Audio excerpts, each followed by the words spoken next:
ఓసారి పార్వతీదేవి పరమశివుని అడిగిందట. సమంతకమణి పర్వం 2వ అధ్యాయంలో, స్వామి, శుభ్రమైనటువంటి కైలాసం ఉండగా, చింతామణి గృహం ఉండగా మీరు ఈ శ్మశానంలో ఎందుకు ఉంటారు అని అడిగితే, అప్పుడు స్వామి వారు చెప్పిన సమాధానం, పార్వతి, ఈ మానవుడు బ్రతికున్నంత కాలం అన్ని చోట్లకి వెళ్తాడు మనశ్శాంతి కోసం, ఒక్క శ్మశానానికి తప్ప.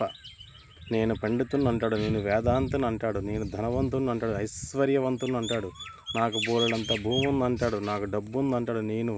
పొడుగ్గా ఉన్నానంటాడు, నేను ప్రభుత్వ ఉద్యోగిని అంటాడు, నేను పెద్ద కాంట్రాక్టర్ని అంటాడు, నేను రాజకీయవేత్తని అంటాడు. ఇన్ని ఉన్నటువంటి జీవుల్లో నుంచి ప్రాణం పోయిన తరువాత 4 కొత్త వెదురు కర్రలతో పాడి కట్టి దానిపైన పడుకోబెట్టి తెల్లటి నూలు వస్త్రం కప్పి శ్మశానానికి శవయాత్రగా తీసుకువెళ్ళి అక్కడ అప్పటికే పేర్చున్నటువంటి చితి మీద పడుకోబెట్టి తన కొడుకు చేత తలకొరువి పెట్టి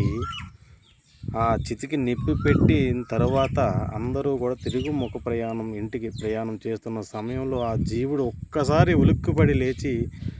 అయ్యో, నా అన్నవారు ఎవరూ లేకుండా నన్ను ఒంటరిగా వదిలిపెట్టి వెళ్ళిపోతున్నారే, ఇందుకోసమా నేను బ్రతికింది అని ఏడుస్తున్న సమయంలో శివుడు, ఓరి వెర్రివాడా, వాళ్ళందరూ వెళ్ళిపోతే ఏమిట్రా, నేను నీకు ఉన్నానుగా, నేను ఇక్కడ ఉన్నానుగా అని ధైర్యం చెప్పడానికే నేను అక్కడ ఉన్నాను పార్వతి. ఆ సమయంలో నేను ఆ మాట చెప్పకపోతే ఆ చచ్చినవాడు మళ్ళీ 10 సార్లు చస్తాడు పార్వతి, అందుకే నేను అక్కడ ఉన్నాను, నా కర్మ ఖాళీ కాదు అని చెప్పాడట.